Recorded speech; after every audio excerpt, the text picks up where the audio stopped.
چې ته اوس قرآن پاک وې او ډېرې وې په کثرت سره وې. بعضې حافظان مولیان د روژې نه بغیر قرآن پاک نه وایي، قرآن کریم نه وایي، تلاوت نه کوي. چې روژه راشي د روژې دپاره یې وکړي. دا د الله دپاره نه دی، دا د خلکو دپاره دی. که د الله دپاره وی نو پکار دا دی چې په نفلو کې ولاړ وی ټول کار یې کولی. د صحابه کرامو قرآن پاک ویل هغه په تهجدو کې و. د هر صحابي به خپل خپل حزب و، هغه حزب او هغه دغه ځان ته یو ترتیب و.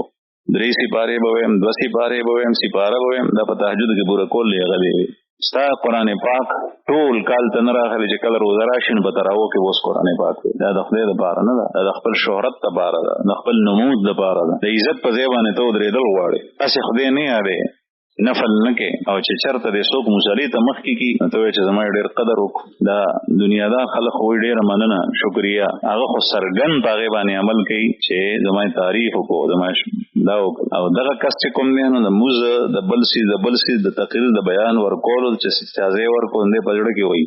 دا زمونږ تجربه ده، مونږ اورېدلي دي، ځکه د چا زړه نه څوک نه خبر لیکن داسې نو حالات ملګري بیانوي.